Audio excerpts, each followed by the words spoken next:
అలా వెనక్కి తిరుగు.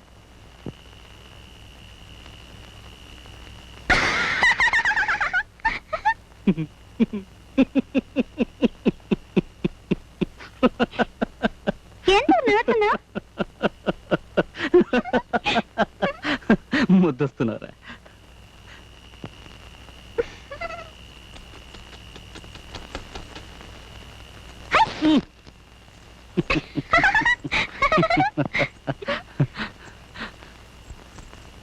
ఏదో కచ్చెప్తున్నావే, ఏం కదా?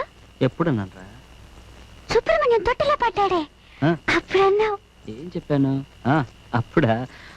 ఆగదే, ఏం కదది? అది అది నక్క కథ. చెప్పు. ముందు అక్కడ కూర్చో. నువ్వు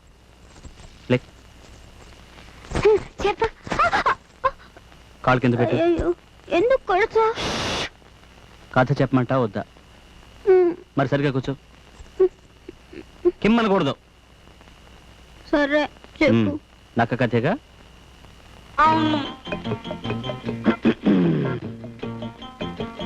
చెప్పు.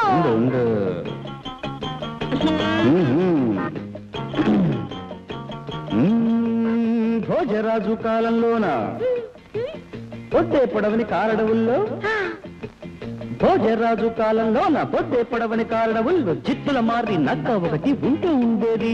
అది కొండలు దాటి కోనలు దాటి ఊళ్ళోకొచ్చింది. ఎక్కడికి వచ్చింది?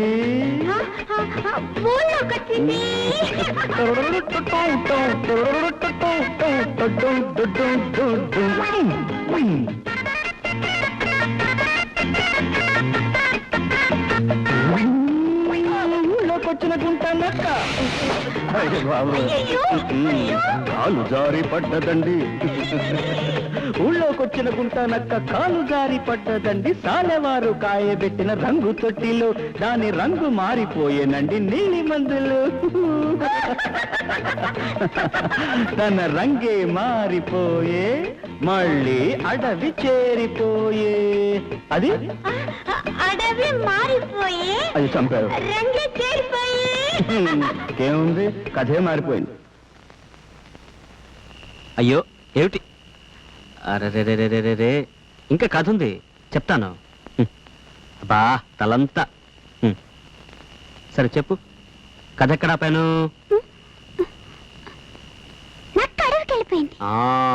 అడవికి వెళ్ళిపోయిందా?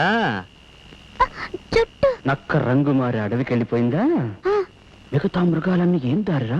కొత్తగా ఒక మృగం వచ్చింది, ఆ మటాన్ని భయపడిపోయాయి.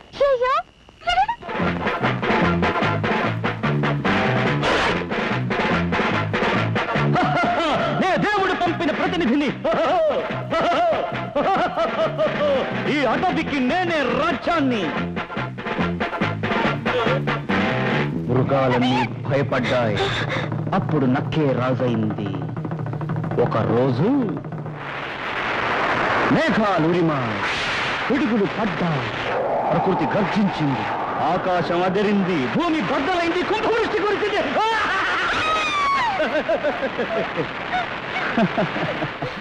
అడవి మృగాలు తల్లడిల్లాయి, భయపడ్డాయి, ఉనికిపోయాయి, అయిపోయావనుకున్నాయి.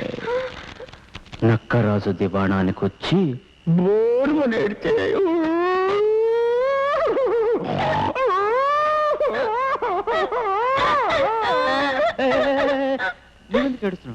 నువ్వెందుకు ఏడ్చావు?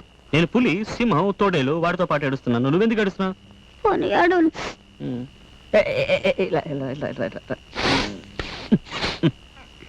సరే చెప్పు. నక్క దొరగారు వచ్చారు. వర్షంలో తడిశారు. నీలి రంగు పోయింది, అసలు రంగు తెలిసింది. నీలి రంగు వెలిసిపోయే, అసలు రంగు తెలిసిపోయే. నీలి రంగు ఏమైంది? నీలి రంగు వెలిసిపోయే డుమ్ డుమ్ డుమ్ డుమ్, అసలు రంగు తెలిసిపోయే డుమ్ డుమ్ డుమ్ డుమ్, నీలి రంగు వెలిసిపోయే డుమ్ డుమ్ డుమ్ డుమ్, అసలు రంగు తెలిసిపోయే డుమ్ డుమ్ డుమ్ డుమ్, నక్క తోక ముడుచుకుంది డుమ్ డుమ్ డుమ్ డుమ్, డుమ్ డుమ్ డుమ్ డుమ్, డుమ్ డుమ్ డుమ్ డుమ్.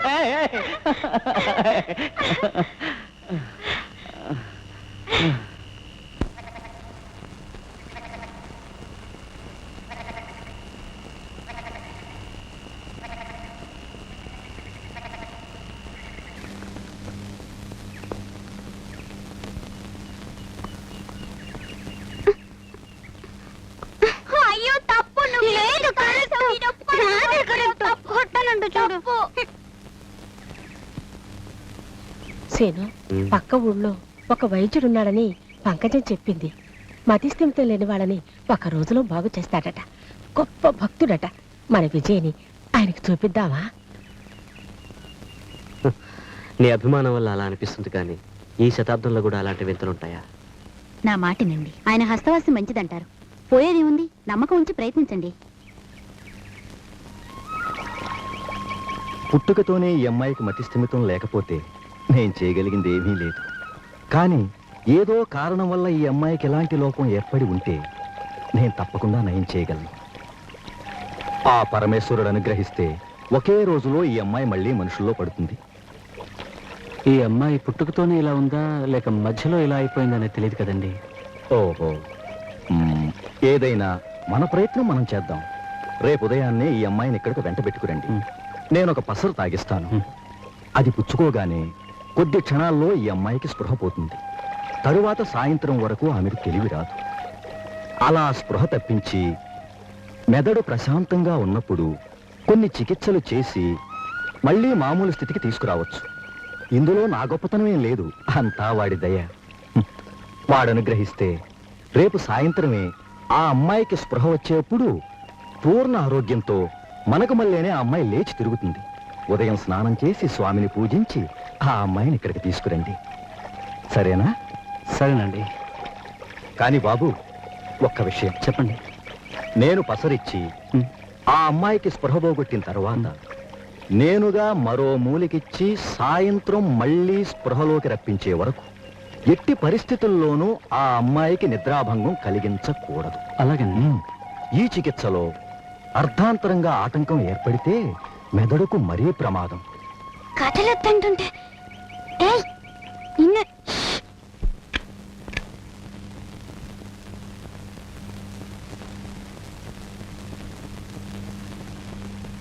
ఓపెన్ చేయండి. మన ఇంటికి వచ్చి భోంచేసి వెళ్ళండి. లేదండి, పర్లేదు. మిస్టర్ సీను, అంటరాని వాళ్ళమేం కాదు మేము. కలిసి భోంచేస్తే అంతలోకే మైలు పడదు. అయ్యో, నేను ఆ ఉద్దేశంతో రాను లేదు. వస్తాను, ఇంకో మాట వస్తాను. ఎప్పుడు? నేను వస్తాగా. ఎప్పుడు? వచ్చే శనివారం వస్తా. శనివారం మధ్యాహ్నం నేను ఆశ పెట్టుకుంటాను. ఓకే?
మౌనాలే మాటలతో యుద్ధం చేస్తే ప్రేమ